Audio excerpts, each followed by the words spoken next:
Good evening, everyone. Good evening. I'm Dr. Raymond Codrington, and I'm the president and CEO of Weeksville Heritage Center. I'd like to welcome you all to tonight's community conversation, bearing witness to COVID-19. This conversation is a continuation of an ongoing discussion at Weeksville, focused on better understanding the impact of COVID-19 on our communities and examining the history of racialized inequity in the public health system in the US and globally as well. 2 years ago, as we were all still grappling with this unprecedented global event and its aftershocks, Weeksville held a conversation and a teaching about the ways that COVID-19 has disproportionately affected Black Americans and other communities of color, drawing further attention to the systemic inequities in health in the US. Tonight, as we look to see what has changed and what has remained the same since then, we're honored to be joined by 3 panelists, all of whom have dedicated their careers to building community strength and to protecting public health and collective wellness. So I feel like we should have some kind of a drum roll, so imagine a drum roll. So our panelists are Dr. Zahirah McNatt, who's the Assistant Commissioner for the Bureau of Brooklyn Neighborhood Health. We have Tesa Wilson, who's the Brooklyn Parent and Community Liaison for the United Federation of Teachers, and Chelli Soto, Director of Bed-Stuy Community Partnership Program. And most importantly, we're glad to be joined by you, our community. So thank you all for joining us and welcome. So we look forward to hearing your comments and thoughts in the chat, and we encourage you to put questions in the Q&A function throughout the conversation. So with no further ado, I'd like to have our guests come on and start the conversation. How's everybody? You good? Good? All right, great. Excellent. Thank you so much for that introduction. No, thank you for joining us. And again, thank you for the community for joining us as well as this important topic. I feel like things are moving so fast. I have to go through this conversation quickly because the policies on all the rulings and requirements are changing. So it's a good point, I think, for us to gather as a community, to have that space really to reflect and really process what's going on. It has been a long 2 years. They feel like dog years. I feel like a very, very long 2 years. So with that being said, after these long 2 years, what are some of the lasting impacts of COVID that you see from your respective positions in the community and in the field? And anybody can start, or I can call on people too. I can start. So hello, everyone. Chelli Soto, Bed-Stuy Community Partnership Program Director. It was difficult going out there, during COVID, for the safety of yourself, for the safety of the staff, and for the safety of the communities. And just a brief story, we were out there all day, every day. We didn't stop, we didn't shut down because we knew we considered the interests, the needs of the community at that time. And it was surprising that when you touch base on some of the community or all of the community, they really had no understanding of what was really going on, that education. So Bed-Stuy Community Partnership, what we did is that every time we touched base with community, we touched base with our niche, which was NYCHA. We brought information, we brought pamphlets, we brought experts, we brought, anyone that can share that information to give a well-rounded understanding of what was going on, the seriousness of what was going on, and the impact that it had in the community. And I think it opened up the eyes and ears of our community. But the key to that was being consistent in bringing that information. And that is what, that was at the forefront for us, bringing that information consistently. Every week we were out there. Yeah. Thanks for that. Anybody else want to jump in? Good evening. Thank you so much. And thank you, Chelli, for those early reflections. I think that when I'm considering sort of what are the impacts of COVID-19 in this moment, there are some obvious ones that are, the negative impacts of COVID-19 on our communities. and I'll highlight a few of those. I also think, I dare say that there are positives or windows of opportunity, might be the better language, that are created that I'm hoping that we are able to latch onto at the Department of Health and Mental Hygiene and in other environments. And so when I talk about the negatives, I think that we have experienced a great deal of loss, right, in many different ways. So whether it's loss of people that we love, it's loss of income, it's loss of jobs, it's perhaps the loss of our home. Like there's so much loss and trauma that I think we have to address, and why I'm so grateful for this conversation. And pause to take the moment to figure out how best to respond to that as public health practitioners, social workers, and others. And while that moment feels really heavy, I am hopeful because I think that our communities know how to handle loss and trauma. And if we can amplify and support those solutions over time, that we'll be able to heal from this in the long term. I think the other area that I'm thinking about a lot in relationship to impact is around kind of the long-term clinical impact, which is getting a little bit of attention in the long COVID conversations, but not a lot of attention. And so we're going to have to spend more attention looking at disability and, folks who are 9 months, 12 months, 2 years out of this, who have had COVID still having really challenging clinical experiences. And what does that mean for us, not just as health providers, but as community members, for how we rally around folks, bringing the science and the resources to help them heal in the long term. There are many heavy impacts as a result of COVID-19, but just highlighting those two. I think the third I want to highlight, though, is what feels like a window of opportunity. And it's a combination of, I think, where you started, the power of community. Now, we know that community power is so important, but often that is not given as much attention or resource as it should be.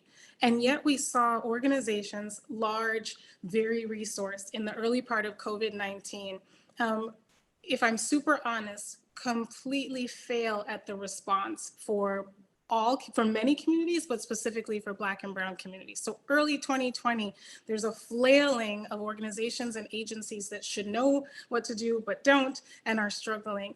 And who comes to the forefront are organizations like Chelli's organization and individuals like many of our community members who step in. And so that opportunity for us to run with what we recognize as community power, invest in that in all the ways that we can.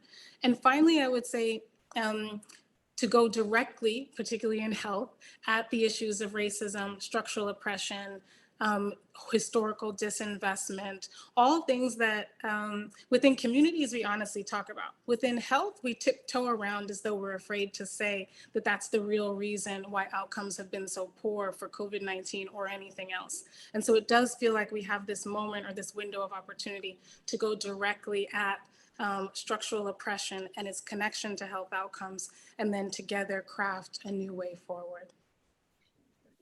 Well, I would like to talk about some of the impacts on our school communities. I represent the United Federation of Teachers, and working in the Office of Community and Parent Outreach, I do direct contact with parents and families and school communities. And I can tell you that COVID has changed the landscape for schools forever. Education will never be the same again. And the way that business had been done in the past, we cannot go back to business as usual. So we were used to meeting in school buildings, right? And we were used to having our kids in school.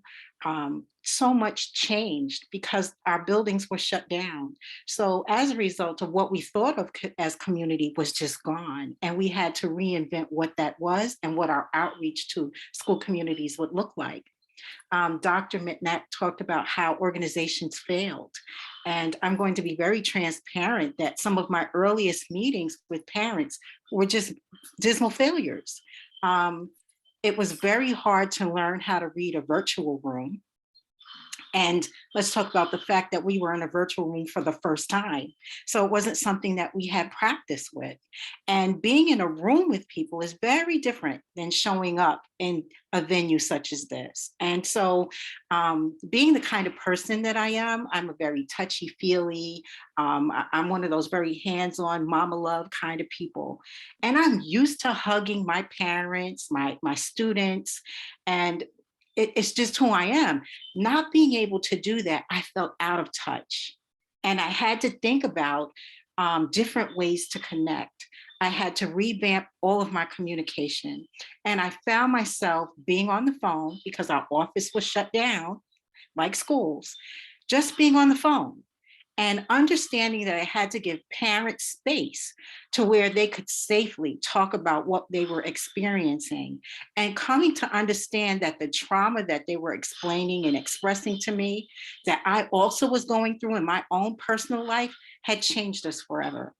And so I, like many of the parents that I spoke with, lost family members and dear friends, and am still experiencing some of those losses. And being very clear and very open about the fact that the trauma led me into therapy, and being open and telling them and being very honest, as a Black woman, I'm in therapy. And if you need to do that, grief counseling can help you. Finding a support group can help you. And glad to see, Dr. McNatt also talked about opportunity.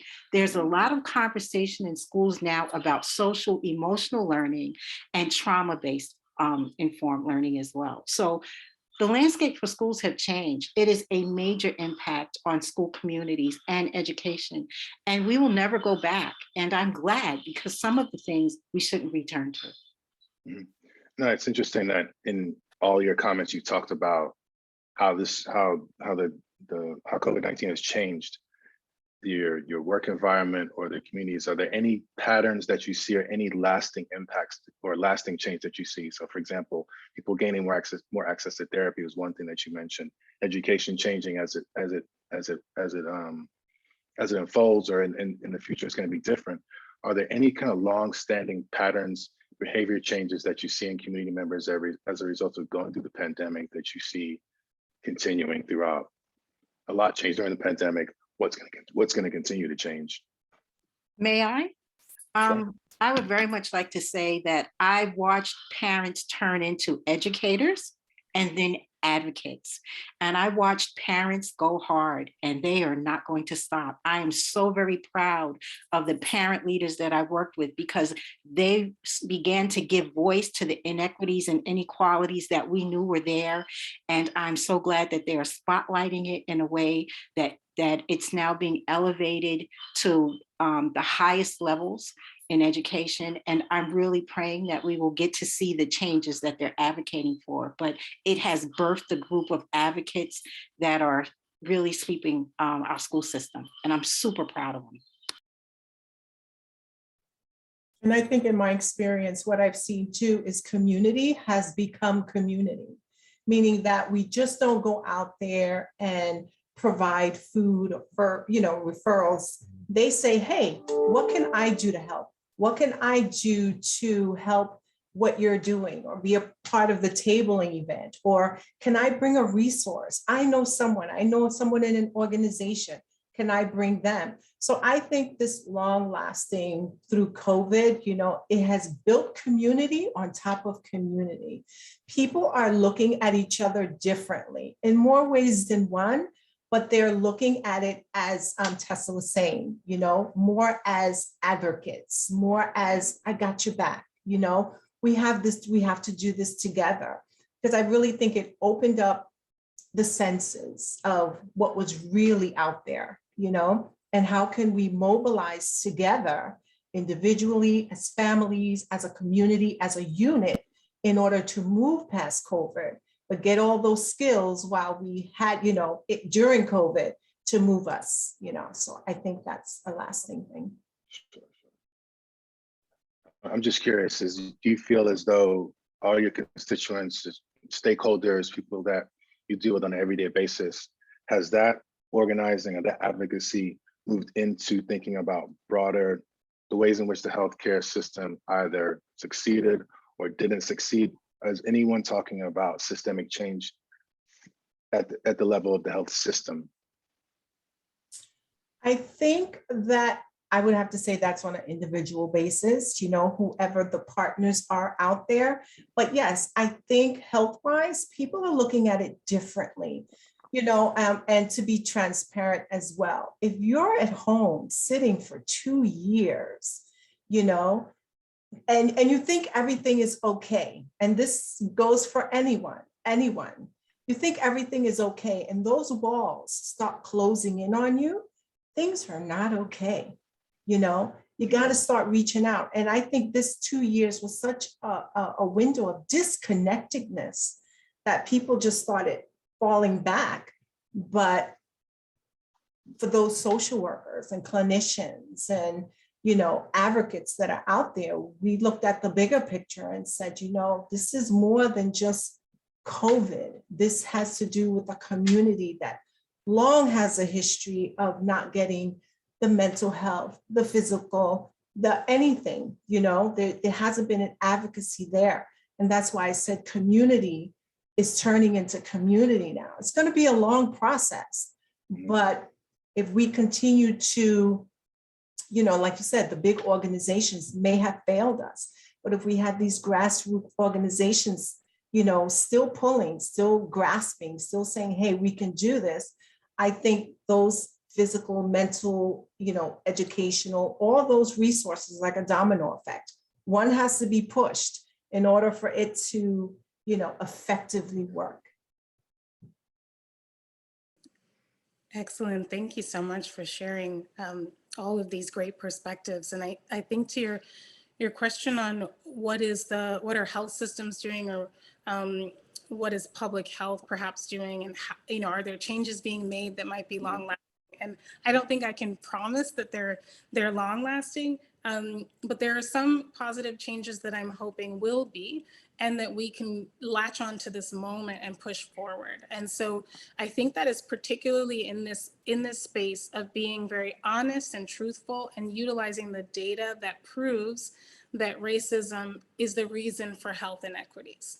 And oftentimes when we talk about race being the reason, so in the Black community, we, have high rates of diabetes or hypertension, and people act as though that is simply because we are Black, or simply because we're part of a group of people that are Black, as opposed to talking about a very proven connection between racism against Black people and these health inequities and health outcomes. And as I mentioned before, we all know that, right?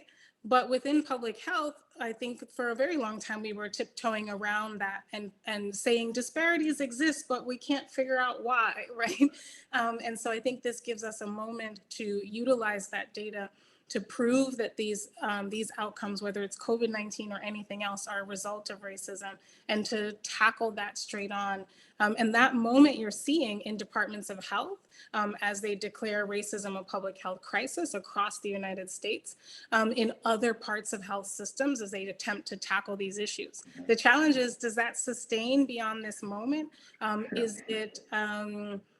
Is it press, and is it media, and is it a defense mechanism? Right before you get charged with racism, you put out an announcement that you care deeply about the issue. So there are limitations to how long we'll be able to utilize this moment and to tackle this with honesty and transparency. And so I'm hopeful that we in public health can utilize the moment, prove what is already proven, but more so find ways to pay reparations for the harm that has been done in health. And our deputy commissioner talks a great deal about this, and at the same time look forward to solutions that respond to the health inequities that exist and decrease those inequities over time. I know it's hard to forecast, but do you think because I often think about, we're in this racial equity moment, social justice moment. Do you feel like it's a window, or do you feel like it's something that is sustainable? And do we have the energy? Do we have the mechanisms and structures to really keep the movement going? Well, I would like to say it's a window. We see that, especially as we look back over history, it's a window. And we have to take advantage of this opportunity while we have it. I don't believe it's going to last forever. I mean, power concedes nothing without a demand, right? And so I think it's going to take our community to continue to give voice to this and to demand change. But I really do see it as a window. We saw windows after other movements, and then we watched regression. And right now we have window and regression.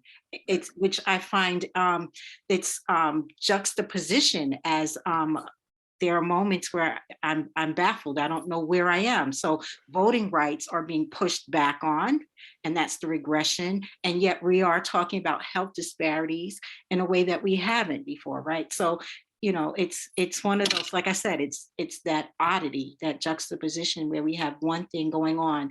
So I feel always we as Black people, we have to learn how to walk and chew gum. It is never either or. It is always everything all at the same time. Okay, I'm following you for real. No, I mean, I think it's interesting. You know, it's the moments and the energy that it takes to make a movement. You see these, you know, like you say, it can come out, X, Y, or Z pharmaceutical company can come out and be like, yes, we're in the community, you know, we're having these community forums, but, you know, just wondering about, so where is this going? Like you said, I think the window idea is an appropriate one. And I think also thinking about really the systemic change. Where are we going with this idea about systemic change? And, you know, oftentimes, and I'm curious, the language is systemic racism as a public health issue, a public health crisis. But for the folks that you work with, is that the language that they're using, or is that the framing that they're using, or they just, those things are just messed up and I just need to change it? So I'm just like wondering about the language and how do you organize people, and what's the discussion like there at that level? Words matter, right? Framing matters. Yeah, absolutely. I agree with that. That framing does matter. You know, when we go out into the community, we have these conversations.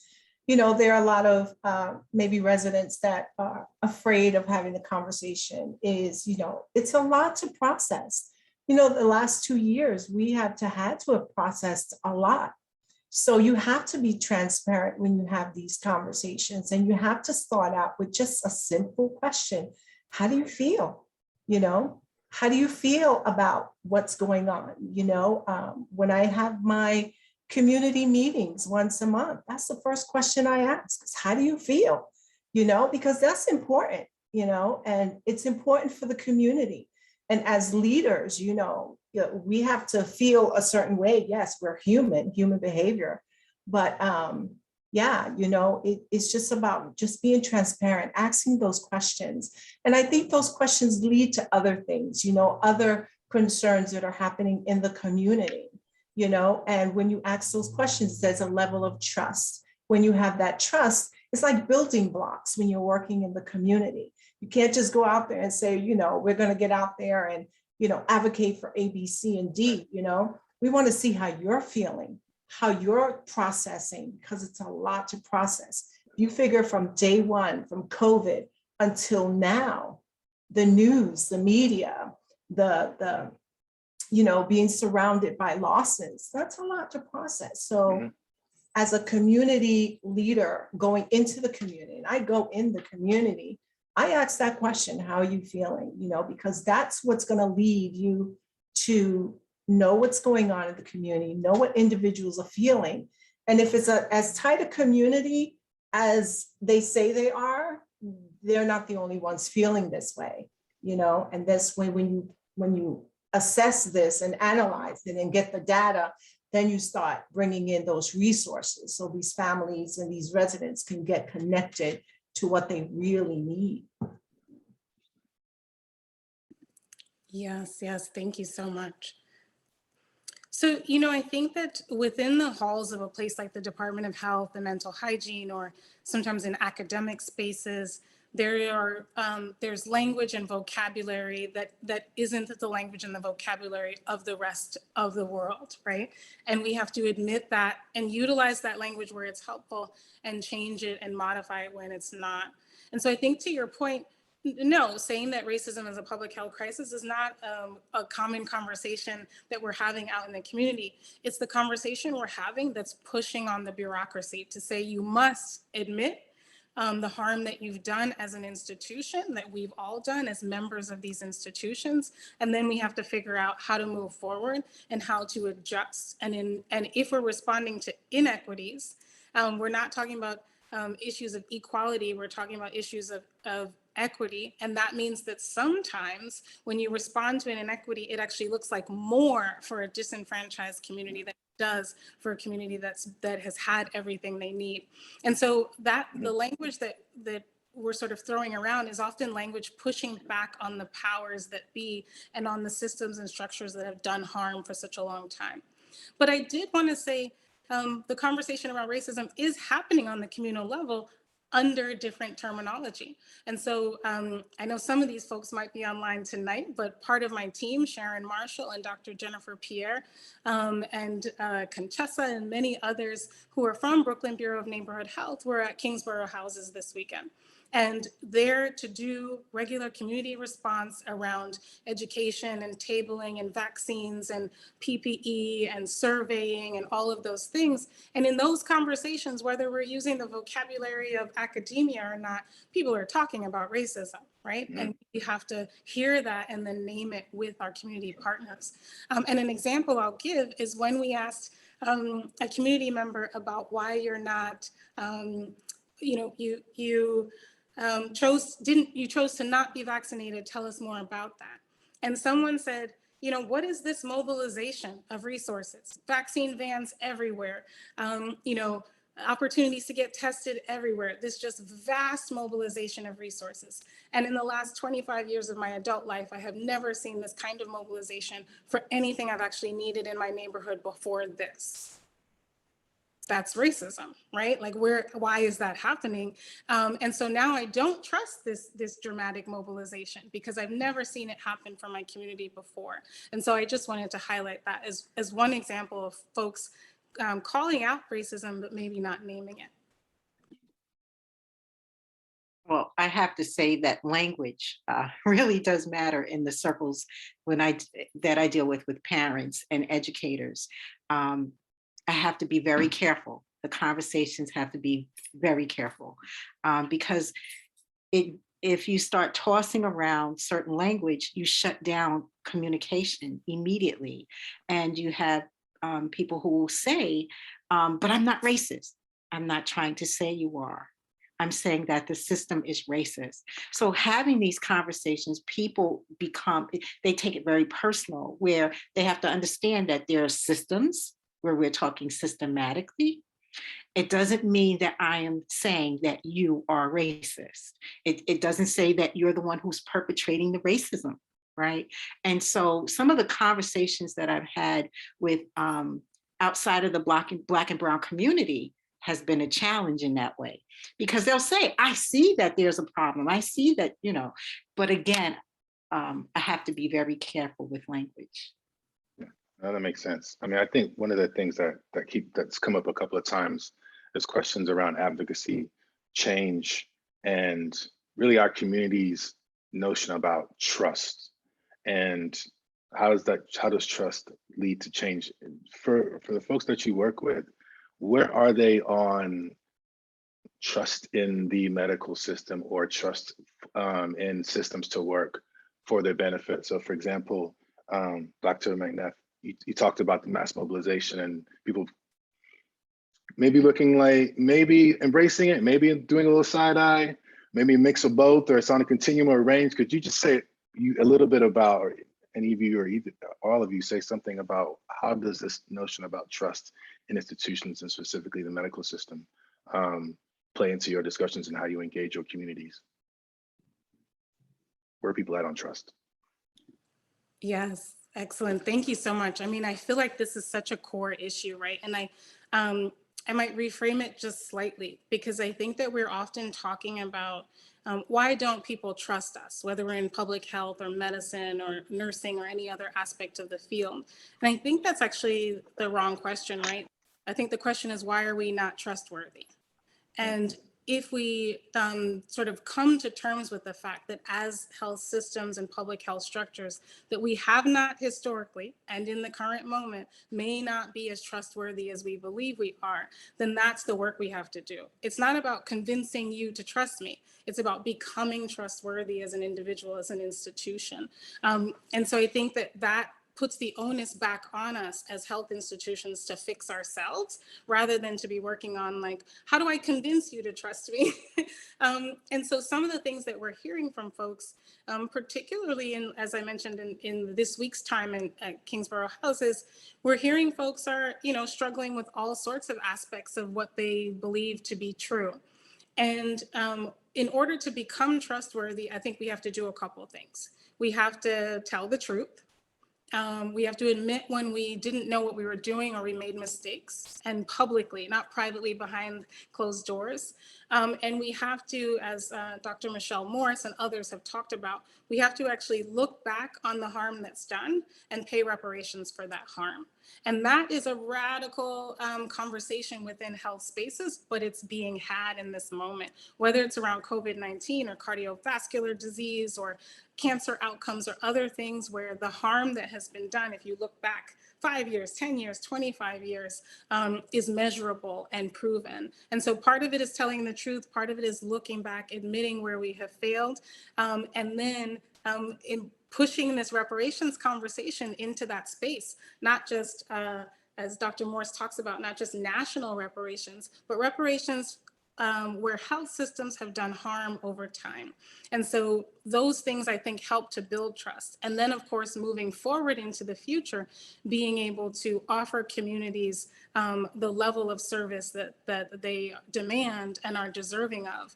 And so that no one else, says, for 25 years in my adult life, I've never seen a mobilization around something that is important to my health.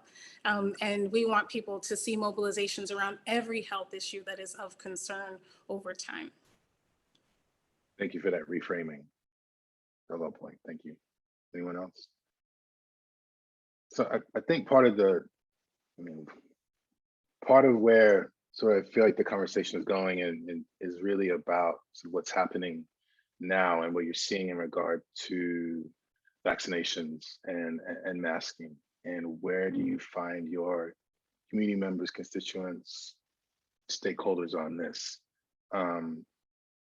Yeah, where's your community on vaccinations and masking, unmasking mandates? It's a big question, big questions. It's kind of, to me, it's in a lot of ways like the elephant in the room. I mean, I think looking at the structure, looking at the systems, the language, I think is extremely important.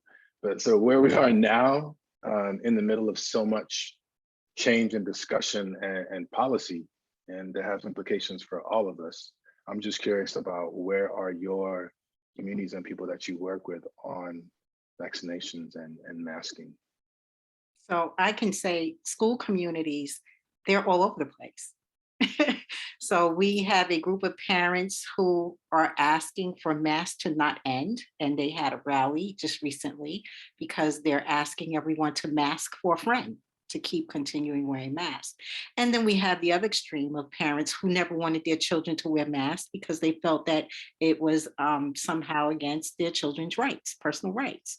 And so it's sometimes walking a fine line when I'm dealing with parents, because in different communities, they have different points of view. And at the end of the day, I have to circle them back to the fact that these are decisions that are made on a state and city level. And in the meantime, we have to observe whatever those rules are to be safe. And that has been the way that I have walked the fine line between those different views. I just continue to refer them back to where we are. And no one is happy with whatever. No one's been happy.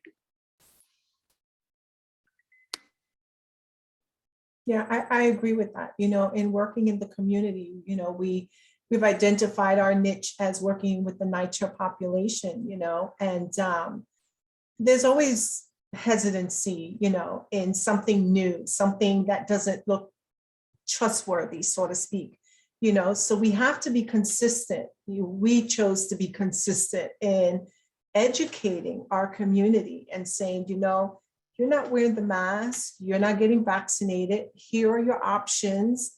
How are you going to protect, you know? How are you going to protect your family or protect your community, you know? And going back and forth, you know, having these conversations. Again, to what I said earlier, we had to be consistent with these conversations. We can't have a conversation on Monday and then Tuesday it changes because everything is changed. Yes, the mandates are changing, but let's explain to you why the mandates are changing. Let's come back and have a conversation 3 days later. Let's come back and say, not only are we going to have these conversations, but we're going to bring a healthcare unit. So maybe if you have further questions and we can't answer them because we may not know the answer, someone else can. And this was a consistent process, at least for us working in the community. We did this consistently for a year, if not more, every week going out there. And again, it's about building that trust. And you have those, like Ms. Wilson said, they're not going to believe it. They don't want to hear it. They don't want to talk about it. But eventually things sink in because, you know, 6 degrees of separation. In this case, it was almost 1 degree of separation. There was so many losses. There were so many, I know that person, they were just here last week. Now they're in the hospital. So I think eventually it just sunk in, but there's still a lot of work to be done. Still a lot of work to be done. In total agreement. I mean, I think that the conversation around masking in the US and about all sorts of protocols have been quite complex, right? And mixed with a bit of science, mixed with a bit of emotion, mixed with a bit of politics. And I spent a good portion of the time during COVID actually overseas in East Africa and Rwanda, where the complexities between the three things I mentioned were not nearly as confusing. And so I think in the US, we have a hard time with how to communicate human behaviors that might protect us. But what I will say right now in the Bureau of Brooklyn Neighborhood Health, you know, in our location in Bedford and in Brownsville, we are all still wearing masks indoors, right? Like we're coming to work in our masks. And so one of the things I often want to say to folks is you will hear all kinds of messaging from all kinds of different directions. And unfortunately, within the US structure, we don't have enough unified messaging that's clear for folks to follow. But I'll tell you what I'm doing, which is I still wear my mask in indoor public spaces. And all of us at work are wearing our mask in our indoor workspaces. And so while I am sorry, right, that communication across the United States in public health has been so confusing and complex and difficult to explain. What I say to people is, let me tell you what I'm doing and why I'm doing that. And let me tell you what my colleagues are doing and why they're doing that. And those are folks who are informed, you know, by the data and the science and what's happening. And to the best of our ability, we want to help make that possible for you. And so we are doing mass distribution of N95 and KN95 masks, mass distribution of test kits. I know many of the members of my team are on tonight who are doing this work because we recognize whether you need it today or you need it in a couple months from now, or you need it in a potential next wave, we want our communities to be as ready as is possible. So are there lots of conversations and confusion and complexity? Yes. But we land on, let's tell you what we're still doing today to protect ourselves and our family and our communities. So you all, I mean, it sounds like so far the conversation is moving in you're optimistic. Is that safe to say that you're optimistic about moving forward, treatment, people getting vaccinated, or at least having a public conversation around vaccination and masking in your various spaces? Do you feel like, yeah, I mean, I feel pretty good about the way things are moving? Or do you have some red flags that say, you know what, we need to attend to X, Y, or Z issue more now? I mean, part of the reason I'm asking is, I mean, there's COVID, and you know, we're still in a version of it, but a lot of you talked about sort of mental health. So there are the other, in the long haul, I mean, so there are other impacts of COVID that aren't necessarily maybe virus related, but the aftermath, and sort of how do we deal with that? Sort of what's the blowback or the aftermath or whatever precedes whatever previous version of COVID we just came through. And I think part of it is, for me, I'm curious about the mental health, because that's really, I think, the next story and another pandemic that's going to happen among many. But I'm just curious about sort of how do you see dealing with the next wave of COVID aftermath in your various spaces, or do you see sort of things happening that aren't really necessarily just to the virus, but what happens after the virus? Well, Dr. Ray, I wanted to share, like I said earlier, I am very transparent about my therapeutic journey, and that I've been in therapy for years. And as a Black woman, I regularly share, because we know that our community is skeptical about mental health.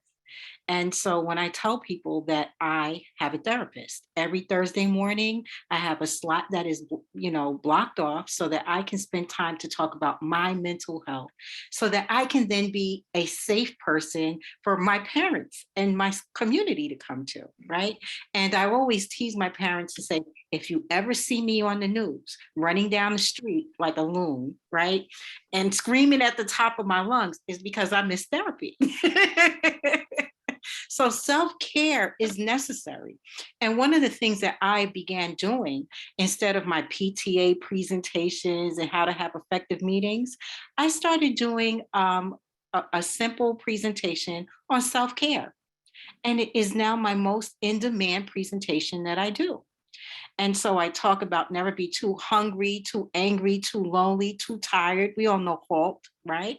I also talk about, taking care of yourself emotionally, physically, making sure you get enough sleep, diet. Make sure you see the doctor. That's one of the fallouts that we're having.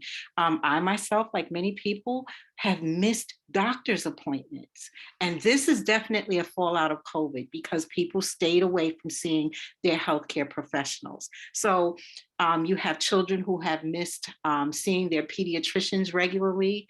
They've missed having their vaccinations.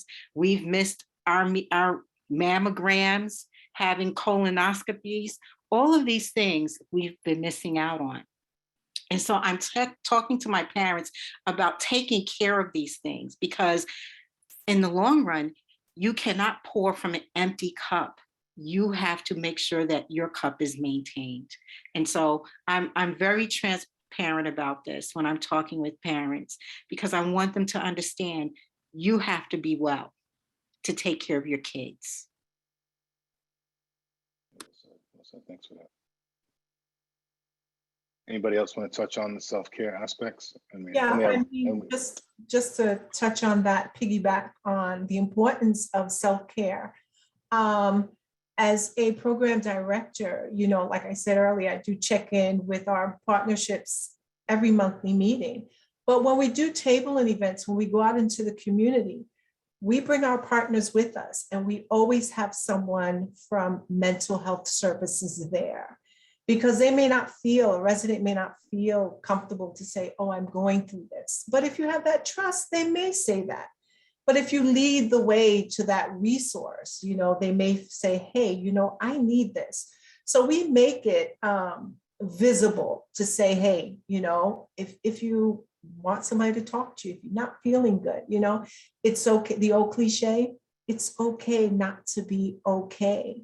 The first step is admitting you're not okay, and then we can point you in that right direction. But we always bring mental health to the table, because if you'll see it on the media, you'll see it in friends, you'll see it in family, you'll see it, people who follow social media, TikTok, Facebook, whatever it is, people are suffering, I would say. I loosely use that word, but it is what it is right now. They're suffering with mental health. There are things in the closet that came out during these 2 years that they thought that they suppressed, and now it's coming out. The elders don't know how to re-engage. They weren't re-engaged before, and now they don't know how to re-engage. The youth are idle now. They're like, oh, should I go to school? I haven't been in school, We encounter all of that. So it's not going to happen overnight, next week, next month. But if we can show them, I don't want to say push, show them the right direction, there's mental health services out there, and we try to bring it to the table all the time, all the time. Yes, excellent. Thank you all for sharing these different investments in mental health and the ways you've engaged. So I think I would, echo what I'm hearing here is sort of this investment in greater attention to mental health and psychosocial well-being. And, within our bureau, we are doing a small pilot aimed at working on mental health. There are larger divisions within the Department of Health and Mental Hygiene committed to this area, particularly focusing on crisis management. So how do they respond in the moment and to a particular crisis, whether it's a fire or an act of violence or anything else. And so there's an entire division dedicated to that kind of work. And I think part of what the DOH is doing is working on unifying all of the different pieces of mental health work to make it easy for folks to access those services really clearly. Where do I go and how do I get everything that I might need in this space? And working, I think, to the point of the other two speakers on stigma and on making it easier for us to engage as members of Black and Indigenous and Latino and other communities. And so I'm glad to see the action in that space and hope that it continues to grow, and that all of us that provide these services in different ways can respond to the need as it gets larger, which I think that it will. The only other thing I wanted to highlight is that there are a couple other domains that we're also paying attention to in this moment as we transition to still working on COVID, but re-engaging topics that we have put aside in the middle of the pandemic. And so looking at food justice and food security, looking at chronic diseases like diabetes and hypertension and asthma, right? These things that made it even harder for us to survive when we did get COVID, and latching and connecting those things to mental health. And so I think those domains or those pieces of work and many others will need to grow in response to the needs that have been recognized during the pandemic and will be needed moving forward. Thank you for that. Basically, y'all are brilliant. That was I learned a lot. It's a great conversation. Thank you for bringing that. And I want to, I feel like I've been hoarding all the information and the questions, and I want to open up the floor for people. So the chat, so we got chat and the Q&A. So I'll go back and forth between the two. We have a lot of great questions. I think the first one we can start off with is it's a mask mandate question. Anybody, obviously, feel free to answer. So what do you all think the dangers are going to be now that they are lifting masks in all places, especially in a city where we are always on top of each other, even more so with children not having to wear masks in school anymore? Anybody want to take that one? Well, I was going to assume that Dr. McNatt would answer first, but I can say in schools, because in my role, I go in and out of school buildings, I will continue wearing a mask. When I'm on the subway, when I'm on the bus, I will continue wearing a mask, right? And I'm very open when I tell my community that I'm wearing a mask. I have other health concerns. So as a result, I have to think about my health. And I'm also the caregiver to an octogenarian. So to protect my mom, who has compromised health, I'm wearing a mask. So if you notice, like Chelli said earlier, you have to be consistent. I'm consistent. Regardless of what the mandates are, I tell everyone I am wearing a mask.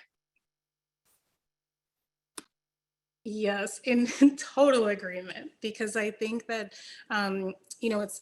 it's a challenging time. Folks, we want to take off our masks. We want to socialize again. We want to re-engage. And that's important because we lost a piece of our human connection in the tragedy of this moment. And so I do want us to create spaces for people to reconnect.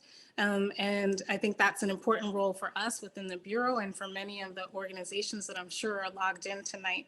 But I think we are, many of us are doing the same thing that has been highlighted, which is we're wearing a mask and we're conveying that that's what we're doing. And we're doing that for a number of reasons. We're doing that because there are still people in our environment who need the extra protections.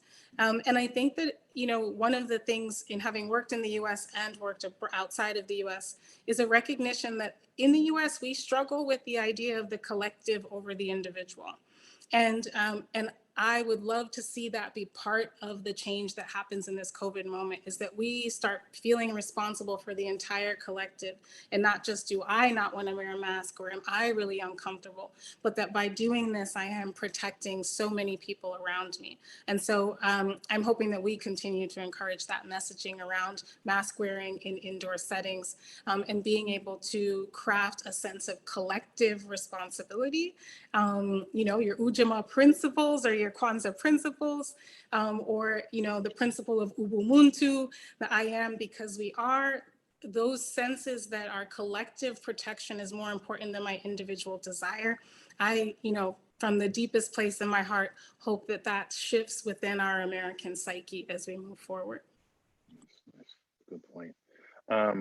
This question is directed to Ms. Tesa, but I think anybody can also, or the group could also answer to it. Says, I was wondering, what is the impact of lack of fresh food, parentheses, food justice among children and parents because they are dealing with diet-related diseases and mental health after COVID-19? It's very interesting that this question would come up at a time where the mayor has highlighted school food. And I can say that I don't know if you've seen this story on the news a few weeks ago, how they compared the food at Rikers Island to what kids get in a school lunchroom. And the school lunch was worse than what we were serving people in Rikers Island. And so we've had real problems about some of the choices that we've had with school food. And the Office of School Food has continued to try to make changes to adjust this, but to address this. But I have to admit, this goes back to previous administrations where I always say the problem started with Bloomberg. I'm sorry, I can't help but be political in that way. But when he undid all of the where people were actually cooking the food and changed a lot of what was happening in school food. Everything became prepackaged and just simply microwaved and distributed. Food was handled in a very different way. And it's going to be a challenge for this administration to make some of the changes because the contracts that are in place with the Department of Education and the food providers. Also, if you're talking about food justice, this administration has yet to really talk about, because it is a new administration, what they're going to do around food justice issues and food deserts. So the United Federation of Teachers, as well as the Department of Education, began what are called the community learning schools, which those schools provide. We partner with pantries. I can speak about the UFT ones more, more clearly, because we partner with food pantries to make sure that kids can go home on the weekend with food. We backpack food. The UFT, as well as a lot of parents, began to push to make sure that breakfast was available for all, that lunch was available for all without charge. Let's not forget, at one point you had to pay for school food, right? So it's now free. And one of the other programs that's been very successful is Lunch for Learning, which lunch is done in the classroom. And that also was a program pushed by parent advocates. This is going to be an ongoing conversation. It is far from over. And as I see so many of my parent advocates in the chat, you just got to keep on. You got to keep on, family. You got to keep on. This is not going to go away, especially in central Brooklyn. This is an issue that we have to continue to push home. We have anybody else? Otherwise, I'll move on to the next question. There's a question around, it says, another major concern due to COVID and isolation, major substance uses, those individuals that were engaged in meetings, closing of those resources, NA meetings, AA meetings, AA meetings, relapse is a concern, mental health in our Black and Brown communities. Does anybody want to speak to that? So substance abuse issues, counseling, meetings not taking place as a result of COVID and its relation to mental health, if I'm getting that question right.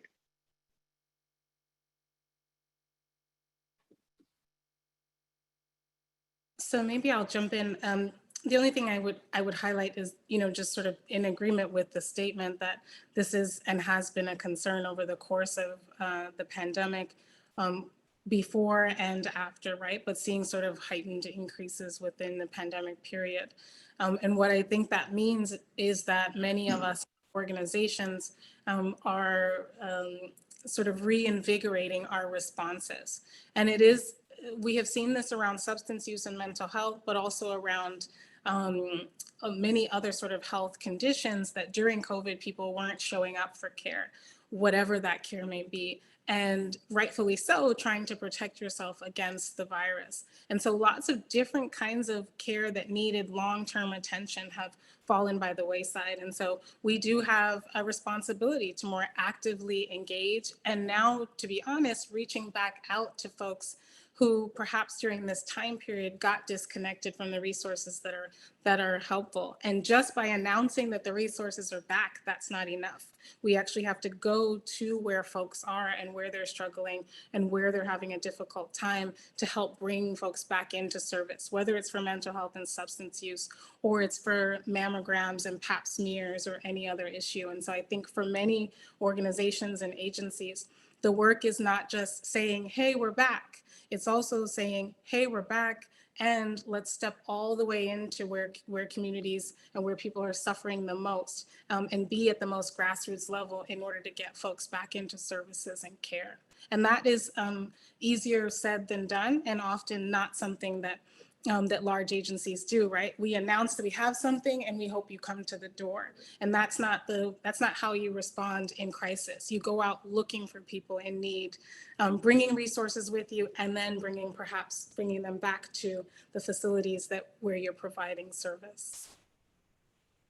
Sure. I'm just curious. So during COVID and where we are now, how difficult is it to re-engage? Because questions around consistency, truth, being out on a regular basis.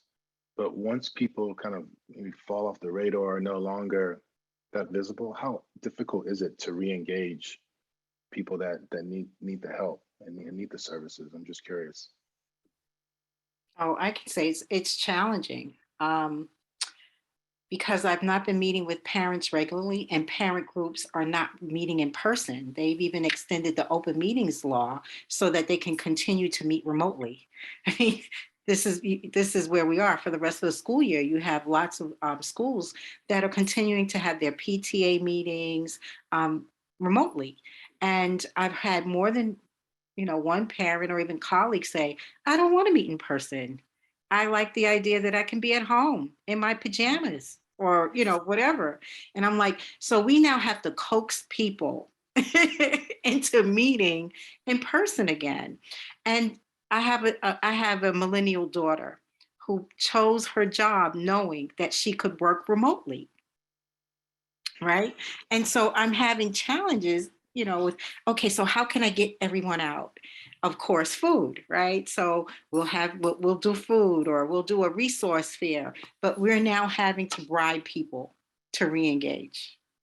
And I use the term bribe openly, because I tell my parents, yes, I will do what I have to do to get you to come. But it's been a real challenge. And I feel like I'm always having to reinvent the wheel to re-engage. I definitely agree with that. You definitely have to reinvent the wheel. But also, it's almost like a two-sided coin. Everybody wants to go remote. They want to be in the comforts of their home, but then they don't know how to use a computer. They don't know how social media. They don't know how to, engage with the internet world in order to get these resources. So we not only have to go out there and re-engage, but we become educators as well. Well, this is how you can use the internet. We're going to have to teach you the internet. It's interesting to see how students are on their phones all day, every day. But when it came to classes, they didn't know how to right click or left click. And it's just, the way of what it was during, or what it still is during COVID, and the seniors, that's another population that's difficult to engage, they're at, they have no interest maybe in not being on the internet, but they still have to do these remote medical appointments. So it's really difficult, and in those 2 years, people have settled into a comfort level. Like, if I can do this remotely, I don't have to be out there, and that's difficult. And this is, again, why I say consistency. We're out there. You're going to get tired of seeing our faces. But eventually, instead of us coming to you, you're going to say, hey, where's Bed-Stuy Community Partnership? And that's when you know that, it wasn't for naught. You were out there, and now they want to really connect with you. So, to get more resources. Yes, excellent. Thank you so much. All of that resonates with me. And I think I just wanted to perhaps share, I think what folks are describing is this active, what's been described this entire panel discussion is this active presence outside of your own comfort zone, or the walls of where you work, or the walls of your profession, or the boundaries that we've created. And so being in community truly. And so I just love what's being shared here, because I think not only is that always important, but it's particularly important during crisis and as you come out of crisis. Because how do you become trustworthy, as Chelli is saying, is being present, being visible, knowing you're here at the same corner on the same block at the same time, right? Like that level of depth is and consistency is so important. And I just wanted to share, this is not a US example, but early in my career, I remember being mentored by an elder woman who showed us essentially how, when you come out to do this kind of work, even when you're in community, you might set up, and she set up, pharmacies right on the side of the road, and you could get all the things that you need. And even then, when we were closest to the community as possible, the women wouldn't come, but men would show up. And I remember I was, early in my career, and watched her in this rural, dusty village go from home to home, literally yelling, "Where are all the women? Women, come out, where are all the women?" And knocking on doors and engaging. And that has always sat with me as, what does real community health, neighborhood health look like?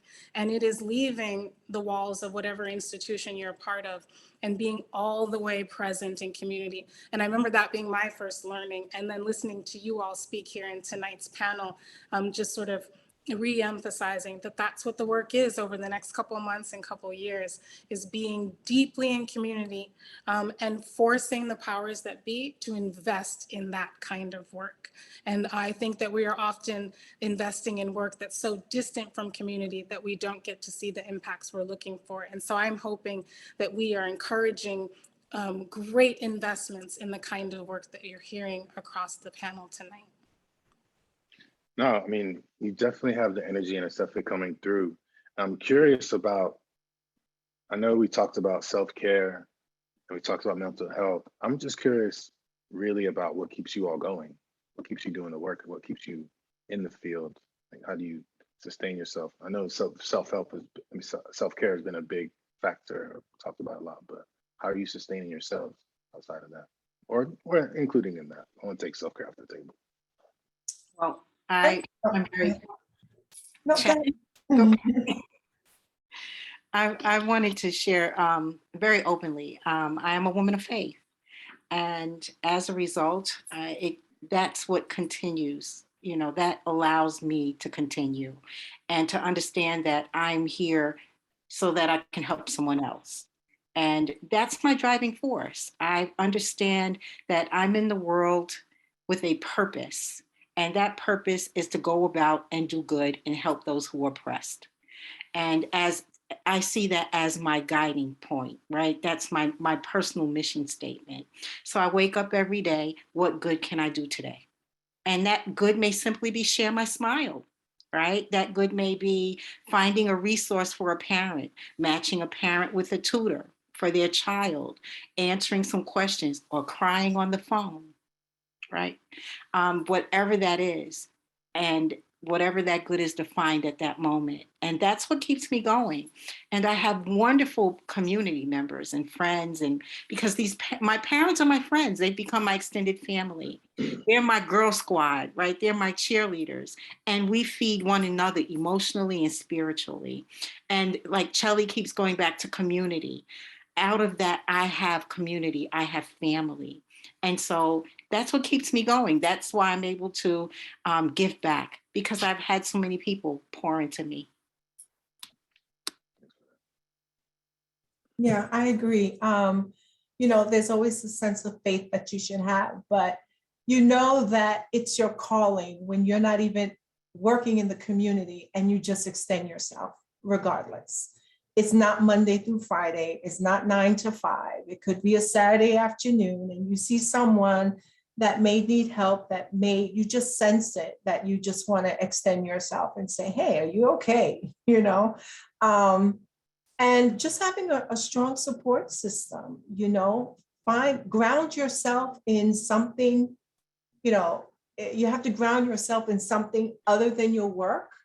So this way you can feel like you're still connected, because you can be doing this for 100 years and some people just get disconnected after a while. It's just, going through the motions, so to speak. So I think it's important to ground yourself in something that you love, something that you like, something that you want to do, something that you've been doing. So this way, when you get out there, you have all this support to come back to replenish, to refresh, and then continue to do the work. So that's what works for me. Excellent. Thank you, ladies, so much for sharing.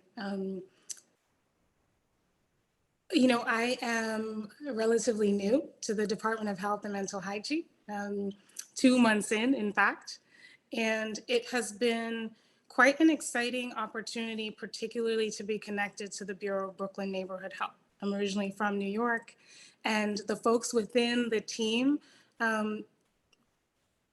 offer up a kind of motivation that I think is beautiful and extraordinary and helps me feel like the work that I can contribute in this space and all of us contributing together will have the kinds of impacts that we're all looking for. And I think the way that you all are speaking to this around what communities are we part of that help us feel like greatness is possible. And so I'm lucky to have joined a team who really inspires that in me. And I'm hoping and that we continue to do that together. Perhaps more broadly, though, I have been doing this work both in the US context, as I mentioned, and outside the US for a long time. And it is, I think the only thing that I can say that still drives me is a sense of optimism in the face of all that we see. And I don't say that to toot my own horn, like I'm optimistic in the face of all of this drama. It's actually really hard to say, I want to be an optimist. I believe a better future is available and beneficial and possible for us. I do know we have to fight for it as hard as we have fought for anything in this nation and across the globe. But I do think that for me, a sense of something better is there and is possible.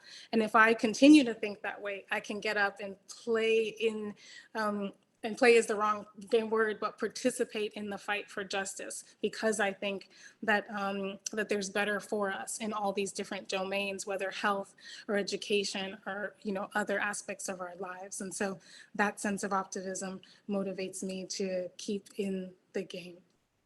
So thanks for that.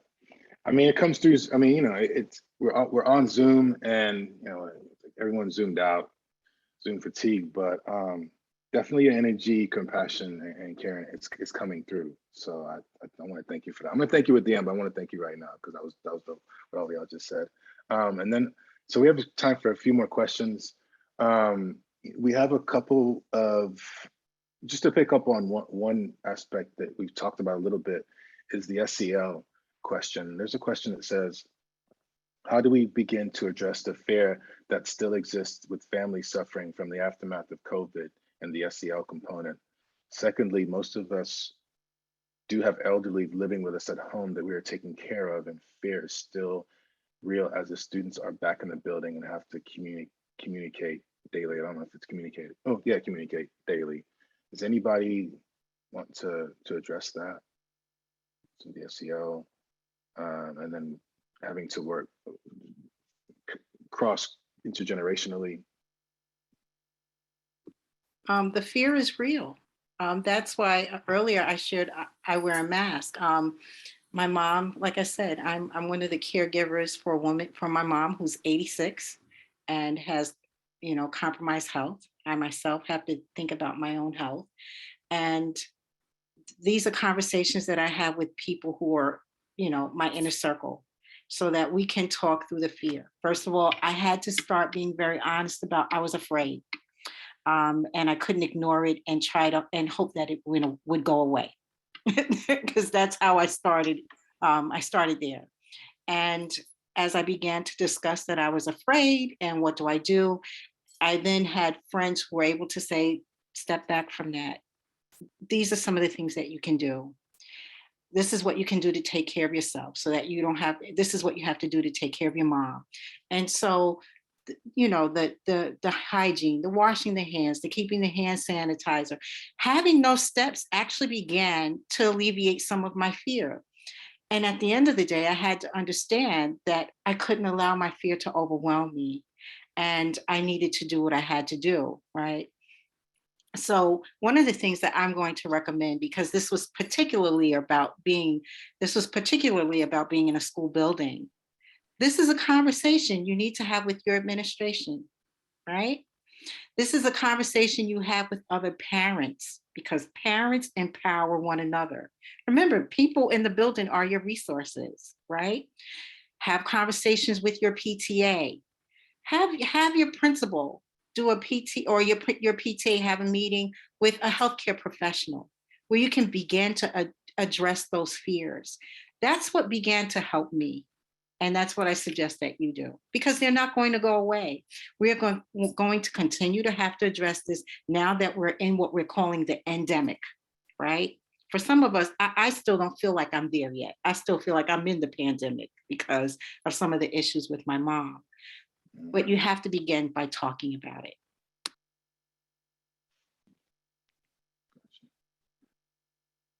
We have another question, just a couple more, back to the question about masks. It says, we've decided, regardless of the lifting of the mandate, that we are going to continue masking in public spaces until at least the next year.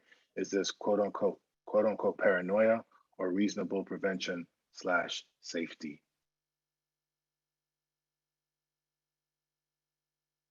It's a good question, and thank you so much for sharing the decision making that you're making within your own. It sounds like family, community, and organization. So the desire to keep masking, I'm going to say, is not paranoia, right? We're all in the midst of a crisis that is confusing and complex, and it's one of the things we know that's protective.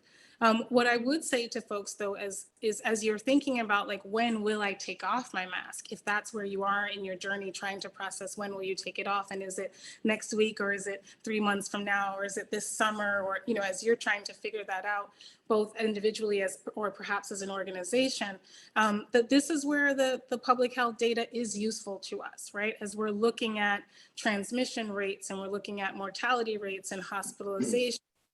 Those kinds of numbers do help us make a decision about when am I and my family and my community and my organization most comfortable and to make the decision to remove masks in public spaces, or to do that in some public spaces and not others. And unfortunately, because of the way we have communicated in the midst of COVID-19, we are leaving a lot of these decisions to the individual and to the institution. That's not a normal public health response. I will tell you, outside of the US, many countries are not leaving these decisions to just you and I trying to figure out what the right thing is to do tonight when we want to go out for happy hour, but instead giving us really great guidance. And I hope that we get there, in our national sense, that we, the Department of Health and many departments of health are giving great guidance, but then there's conflicting messaging, right, coming from different parts of the nation. And so I would say, listen to whatever city you're living in, state you're living in, listening to that Department of Health's messaging, which is going to be most accurate. And it may change as things change, and being comfortable with that uncertainty and ready to respond to the things that you hear that might let you go free or might, kind of bring you back into a conservative behavior. But thank you for that question. Now we have more of a resource question, as somebody wants to know where they can get free masks and sanitizers in Brooklyn. You can stop by my office. We have so many masks. We were blessed with having a donation during COVID. So, Bed-Stuy Community Partnership, we had about 60,000 to 100,000 masks left in the office, and we give them out every time we go out. But every time we get rid of 2 boxes, you're more than welcome to, if you're in the neighborhood, come to Bed-Stuy CPP, can leave my number, email, and we definitely have enough to donate in the community. So you're more than welcome. And I know the Department of Health, they usually give out some, and there are other resources you can see in the corner when they do the testing, the vans come out, they give out masks. But if you are in Bed-Stuyvesant, I do open my doors to you and say, come and get some masks, because I know you're servicing the community, so come on. Excellent. Yes, yes. So I will share, maybe, I don't know what the best way is, but in the chat or perhaps directly to the Weeksville organizers. Bureau of Brooklyn Neighborhood Health, both our Brownsville and our Bedford locations are distributing masks and test kits. I will say to you that there are times where there's a lot and there's times when there are 0, right? And so I say that to say that we'll share some contact information so that you don't waste your effort coming potentially when that's not available. And the way that we've been doing it as Department of Health is not distributing to individual people, but distributing to community-based organizations, all the organizations that you trust and that you engage with in the thousands. And so I'll share that information so that folks have that here and through the Weeksville community. Thank you so much for that question and all that has come through tonight. No, definitely. I feel like we've covered a lot of ground. Is there anything that I didn't ask you that you'd want to talk about? Any points that you want to bring up? You want to circle back on anything? You don't have to. I'm just asking. Because we have covered a lot of ground, and I think for me, Weeksville is right across from Kingsborough, so it's just really dope to know that y'all are there, and we're gonna hook up. I'm gonna hook up with everybody on the panel, so just know that emails are coming and follow-ups are coming, but it's the care and the fortitude and the drive that really is impressive with all of you all and your organizations, and to know that Brooklyn is represented so strongly here. I mean, it's happening across the city, but it's also nice when it's local and you can talk to people that are in the hood, that are around, and we can see, feel, and touch, so to speak. So I want to definitely thank you for your time. Thank you for being on the panel and talking with us. The different perspectives from your different fields, there's a lot of overlap, there's some difference, but it's just really interesting to see how different areas and different folks are dealing with this. And I feel much better knowing that you all are out in the field doing what you do with such care and such expertise. So I want to thank, and I'm going to shout you out again, Dr. Zahirah McNatt, Assistant Commissioner for the Bureau of Brooklyn Neighborhood Health, Tesa Wilson, Brooklyn Parent and Community Liaison for the United Federation of Teachers, and Chelli Soto, Director of Bed-Stuy Community Partnership Program. And I believe all your information is in the chat if people want to contact your organizations. But on that note, I want to thank for Weeksville, supporters, staff, board, everybody associated with the organization. Thank you so much for participating. Community members, thank you for being so active and engaged. If there's such a thing as engaged chatting, y'all did that. Engaged listening. We appreciate your work and the time that you spent with us. And yeah, I hope everybody, I wish everybody health and happiness and wellness as you move forward through this time, and keep it steady. And we'll see you around in Central Brooklyn, as they say. All right. Thank you, everybody. Take care.